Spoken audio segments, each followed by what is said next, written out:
What's up, everybody? I'm Scott Bino. I hope you're doing well. I'm doing great because today on the channel, I'm going to talk to you about something I love to talk about: how and why you use boost and overdrive pedals for metal. Also, I just want to quickly say, if you like this video at any time, please go ahead and hit that thumbs up button. It helps me out. It helps with the YouTube algorithm, and what it does is it lets like-minded people like yourself know that they might dig this video too. And if you're not already a subscriber, please consider subscribing. It helps me grow the channel. So go ahead and press that subscribe button right now. It's that red button right there. See it?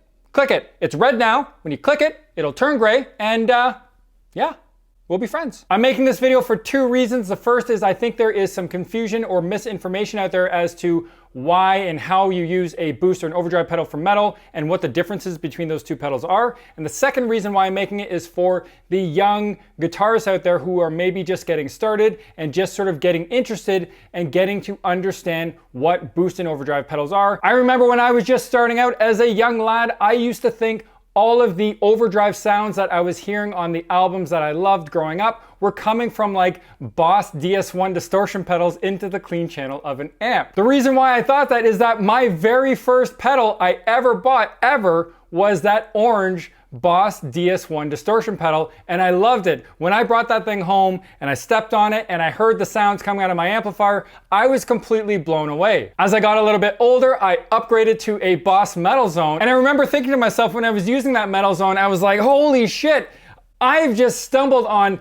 the holy grail of high gain metal tone. This is the secret sauce. This must be what everybody is using. Not to say they are never used, because there are situations where they have been used, don't get me wrong, but generally speaking, high gain, especially modern high gain metal tone, is achieved using a boost or an overdrive pedal in front of a high gain overdriven amp. So some popular boost pedals include things like the EP Booster or the Earthquaker Devices Arrows, or for the high gain metal folks, the Fortin-33. In terms of overdrives, you have things like the Maxon OD-9, which is a very classic pedal, tube screamer pedal. You have the classic Maxon OD808, and you have sort of the new-ish kid on the block, which is the Earthquaker Devices Plumes. Very popular, very commonly used pedal today. All right, so what is the difference between a boost pedal and an overdrive pedal? Simply put, a boost pedal has no clipping, and it is just boosting your signal, boosting your volume, whereas an overdrive pedal provides clipping. And clipping is what gives you that overdriven, crunchy sound. So before we go any further, let's just talk about some definitions. I want to talk about two things. First is clipping, and second is headroom. All right, so when we think of clipping, think of a wave, specifically like a sine wave. Your clean tone or your unaffected tone is basically that wave, untouched, unclipped. It's just that wave. So if you're using a boost pedal, you might be boosting that volume up, but the wave is staying intact. But when we talk about clipping and we get into clipping that wave, you're literally clipping the peaks and the valleys off of that wave. So in a typical overdrive pedal, you're doing something called soft clipping. So you're not hard clipping those peaks and valleys, but you're doing something called soft clipping, which is what gives you that overdriven, crunchy tone, contrasted to what a distortion pedal is doing, which is something called hard clipping, which is sort of squaring off the tops and the bottoms of that wave. In general, with an overdrive pedal, when you do this, you are getting some of your clean, sort of unaffected signal kind of underneath, along with that nice, crunchy, saturated, overdriven tone on top, which is why a lot of people love that sound. So hopefully this super simplified, very generalized visualization gives you some idea as to what the difference is between an unaffected, sort of boosted tone versus an overdriven clip tone versus a distorted tone. The second definition I want to talk about is headroom, specifically amp headroom. Because at this point you might be saying, hey Scott, sometimes when I use my boost pedal, for example, if I have the clean channel on, I engage my boost pedal, my amp starts to overdrive. You just said there is no clipping in that pedal. Why am I hearing crunchy overdrive when I do that?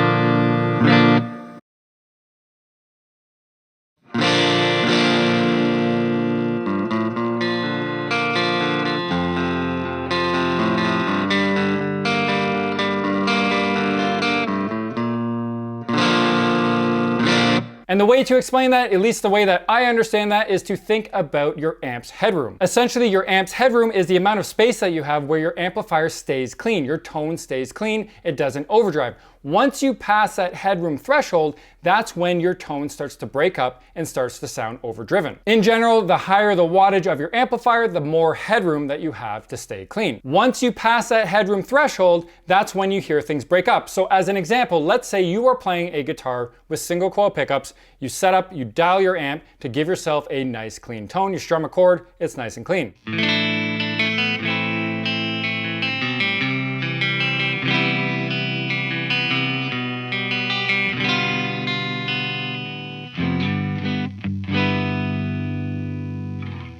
Let's say now you switch guitars and now you're playing something with a humbucker, or perhaps maybe you split the coil in that first sort of example and you were using a coil split. Anyways, let's say now that you've moved on to a humbucker, you strum that same chord and all of a sudden you no longer have a clean tone, it's breaking up and it sounds overdriven. This is especially the case with high output pickups.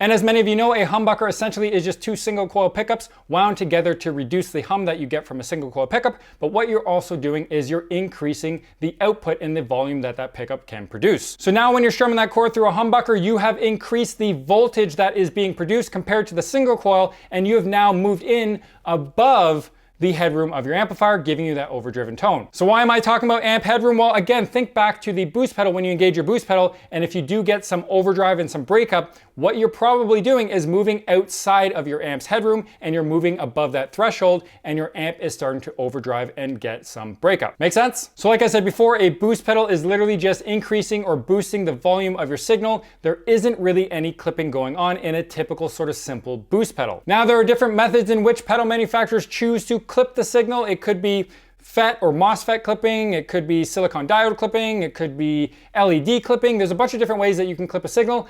I'm not going to get into this video, that's not the point of this video, but just so you know, there's different methods, there's different ways of doing it, and they will have different effects on the tone. And one last thing I want to mention while we're talking about the difference between boost pedals and overdrive pedals, in today's sort of modern pedal world, you actually have some variety and some options with some hybrid pedals. One very popular one being the Earthquaker Devices Plumes. The cool thing about this pedal is that it has 3 different distinct clipping modes. So mode 1 of this pedal is an LED clipping mode. Mode 2 is an op amp, which basically means there's no clipping going on. So mode 2 of this pedal is actually a clean boost. And then mode 3 is a silicon diode clipping, which is just like a tube screamer. So you essentially have like 2 different styles of overdrive and a clean boost built into one pedal. Fantastic pedal, especially for the price. In addition to that, you also have some pedals that are super specialized and very much catered towards a certain sound or a certain market. So an example of that would be something like the Horizon Devices Precision Drive. This pedal was designed for the guitar player in mind who, let's say, uses lower tunings or like 7, 8 string guitars. When you mix that kind of guitar playing with a high gain overdriven amp, you tend to get a lot of muddiness. It's really murky. This pedal helps tighten things up and it just sounds great. While we're talking about this pedal, I just want to mention real quickly, this has a built-in noise gate, which is super helpful because for anybody that uses boost pedals and overdrive pedals in front of a high gain overdriven amp will know a lot of noise and hum is produced when you do that. So having a noise gate or some sort of noise gate built in is super convenient. If you don't use this pedal and you're using some other pedal, you will undoubtedly need some sort of noise gate. All right, so now that we have some definitions out of the way, now that we've talked about the differences between an overdrive and a boost pedal, let's talk specifically how do you use these pedals and why would you use these pedals for high gain overdriven metal. Generally speaking, modern heavy high gain tone is produced by some sort of overdrive or boost pedal in front of a high gain overdriven amplifier. Essentially what you do is you start to dial in a high gain tone on the overdrive or the crunch channel of your amp. I'm not going to get into how you dial in that tone. If you're interested to see something about that, I've done a couple videos on this. I did one for a rectifier and one for a 5150. If you want to see those videos, I'll put the links down in the description below. Once you've dialed in your high gain tone,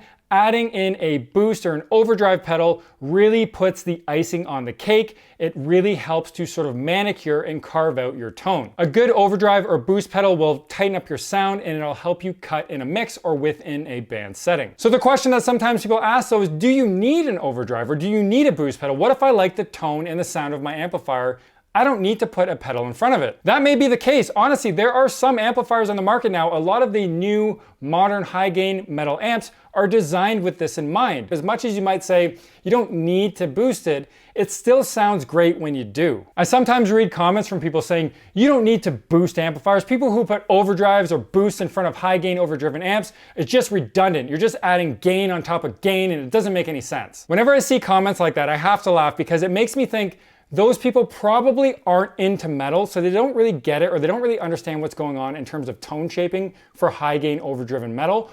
Or perhaps it's somebody who hasn't yet experimented with a boost or an overdrive pedal, which to me is kind of a shame because I think if you haven't given it a chance to try a boost or overdrive pedal in front of your high gain amp, you might be missing something. You might be missing the full potential of your amplifier. So let's talk real quick about how you set these pedals up. Boost pedals really are quite simple. Set the level to however you want, step on the pedal, experiment with it, leave it where you like it, and that's really it. It's pretty straightforward. And if you're using something like, let's say, a blade that has the ability to adjust your low and high frequencies, again, set your volume wherever you want it to be set, and then just mess with your EQ settings to get it to be the tone that you want. It's really straightforward. Just experiment with it.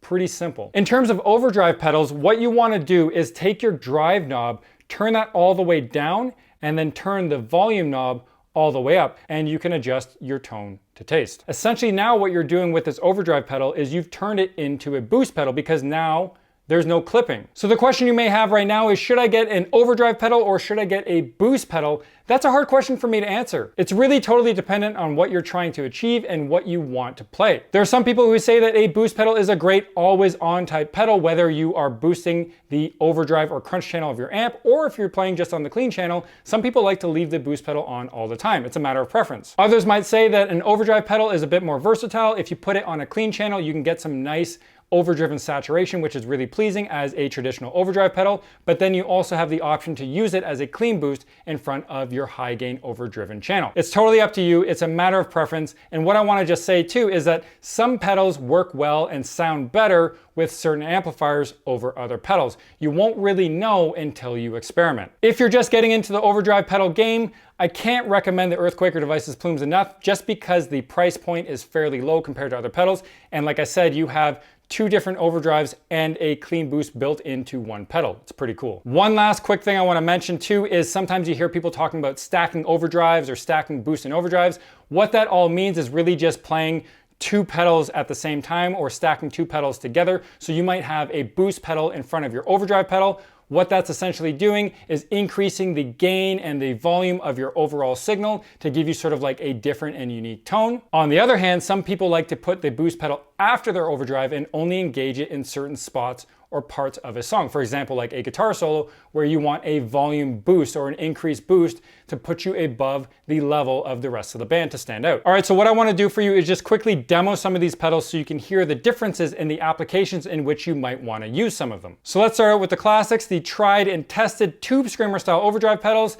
Here's what they sound like.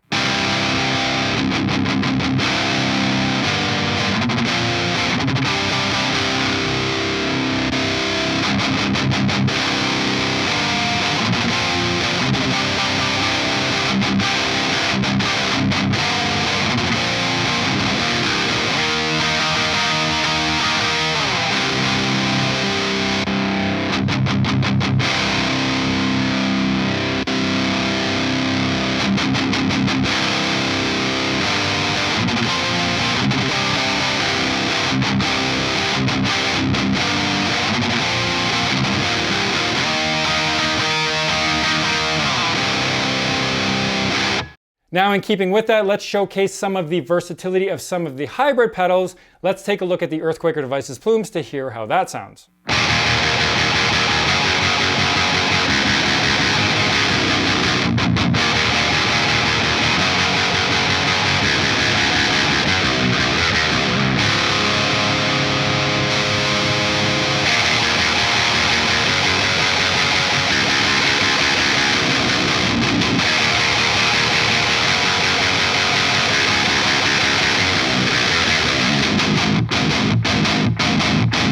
And now let's move on to some of the more modern, specialized, low-tuned, djenty goodness.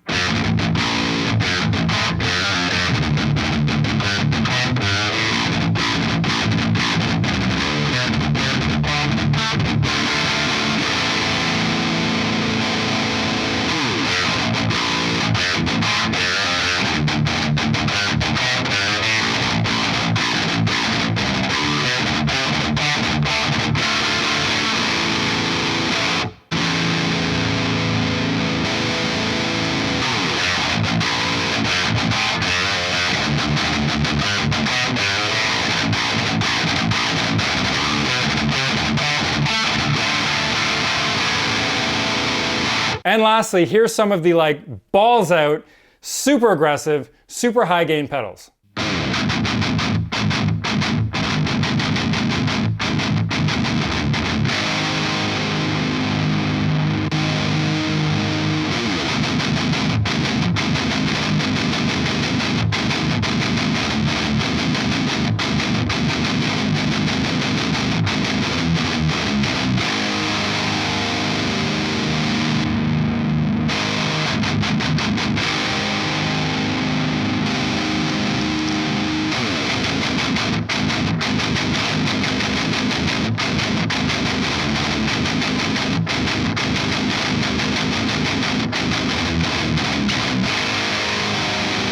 All right, everybody, thank you for joining me today. I really do appreciate your time. If you like this video, please go ahead and give it a thumbs up. And if you're not already a subscriber, please consider subscribing. It helps me grow the channel. And if you've been here before and you're already a subscriber, you're amazing. Thank you so much for the support.